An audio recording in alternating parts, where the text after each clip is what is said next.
दोस्तों, बढ़ते हुए एयर पोल्यूशन ने सबसे ज़्यादा हमारे रेस्पिरेटरी ट्रैक्ट को प्रभावित किया।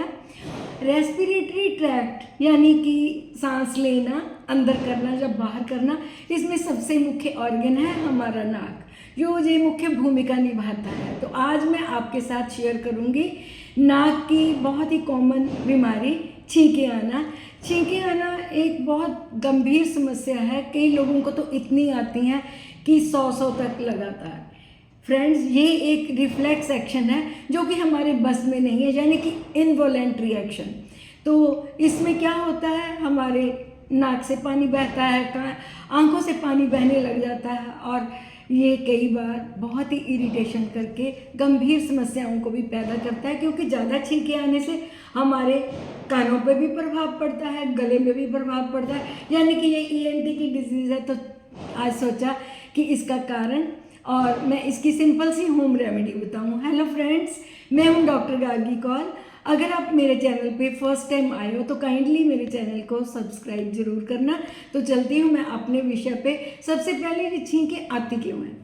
हमारी नाक की जो म्यूकस मेम्ब्रेन है उसमें इन्फ्लामेशन आ जाना, या कोई एलर्जिक डिसऑर्डर हो जाना, धुआं, धूल, मिट्टी के कण, या कोई तेज स्मेल वाली चीज़ जैसे कि परफ्यूम है, डिओडोरेंट है, फिनाइल है, सो कॉल्ड जितनी भी जो तेज स्मेल वाली चीज़ें हैं वो भी हमारे नेज़ल कैविटी को प्रभावित करती हैं। तो रिफ्लेक्स रूप में हमें छींकें आनी शुरू हो जाती हैं। जो हम अपने घर में पेट रखते हैं उनके जो हेयर होते हैं, कई बार वो नाक से टच करते हैं, तब भी इरिटेशन से हमें छींकें आती हैं। ज़्यादा सर्दी, ज़्यादा एक्सेस में एसी का प्रयोग करना, या फिर मौसम का एकदम बदलना, गर्मी से ठंड, ठंड से गर्मी, या फिर जो पोलन्स सीजनल एलर्जी में जो हवा में आते हैं उनसे भी ये छींकें आनी शुरू हो जाती हैं। तो आज मैं आपको छींकों की सिंपल ऐसी होम रेमेडीज़ बताऊंगी जिससे कि आप अपने आप को कुछ ना कुछ हद तक प्रिवेंट कर सकते हैं और इसका लाभ उठा सकते हैं। अगर आप भी इस डिजीज़ से प्रोन हो रहे हैं तो काइंडली उठते ही अपने नाक पे मास्क लगाइए या हैंकी से अपने नाक को प्रोटेक्ट करिए, ताकि हमारा जो नेज़ल पैसेज है वो एकदम इम्बैलेंस ऑफ टेम्परेचर में ना जाए। नाक को गर्म रखना है।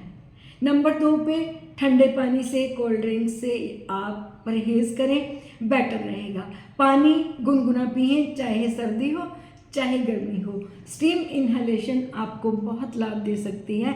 इससे आपकी नाक की जो म्यूकस मेम्ब्रेन है उसकी इन्फ्लेमेशन ठीक होती है। गाय का घृत यानी कि गाय का शुद्ध घी अगर आपको मिलता है तो आप अपने नाक की नॉस्ट्रिल्स में लगा सकते हैं। क्या होता है, ये जो घी है ये हमारी नेज़ल कैविटी में एक कोटिंग करता है, यानी कि ग्रीजिंग हो जाती है।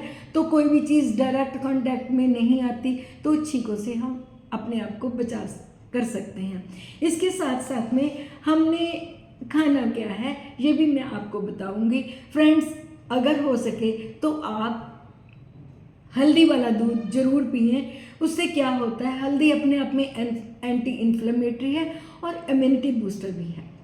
तो इसका प्रयोग करने से आपको डबल फायदा होता है, क्योंकि उसमें करक्यूमिन है, वो एंटी इन्फ्लेमेटरी है, नाक की सूजन को ख़त्म करेगा, आपके रेस्पिरेटरी ट्रैक्ट का जो मेन ऑर्गन है उसको हेल्दी बनाएगा। उसके साथ आपने क्या करना है, रात को सोते समय आप हरीतकी लें, उसका पाउडर बनाएं, हाफ चम्मच गर्म पानी के साथ पी के सोएं। ये आप पूरा ध्यान दें, जो हरीतकी है ये बेस्ट एंटी एलर्जिक है। अगर आप इसका कंटिन्यू 1-2 महीने प्रयोग करते हैं तो इवन आपके एंटीबायोटिक्स भी छूट सकते हैं, तो आप प्रयोग कर सकते हैं। इसके साथ साथ में आपने एक चीज़ बनानी है, मैं आपको कॉम्बिनेशन बताती हूँ। 50 ग्राम बादाम, 2 तोले काली मिर्च, 2 तोले आपने लेनी है हरी इलायची, और 50 ग्राम लेनी है आपने पॉपी सीड्स यानी कि जिसको खसखस कहते हैं, और 50 ग्राम ही लेनी है आपने मिश्री। मिश्री को छोड़ के आप सभी चीज़ों को इकट्ठा ग्राइंड कर सकते हैं, और जो पॉपी सीड्स हैं उनको हल्का सा आप रोस्ट कर लें तो बेटर रहेगा। तो क्या करना है, आप किसी भी टाइम दिन में दूध के साथ लें। आजमाई हुई चीज़ है, आप करके देखना, आपको बहुत फ़ायदा होगा। फ्रेंड्स, उम्मीद करती हूँ आप होम रेमेडीज़ से अपनी डाइट में अच्छी अच्छी चीज़ों को इन्वॉल्व करके अपनी बहुत सी बीमारियों से निजात पा सकते हैं और अपनी इम्यूनिटी को स्ट्रॉन्ग कर सकते हैं। होप सो मेरे द्वारा दिया गया कंटेंट आपको अच्छा लगा होगा। Thank you very much for watching my video.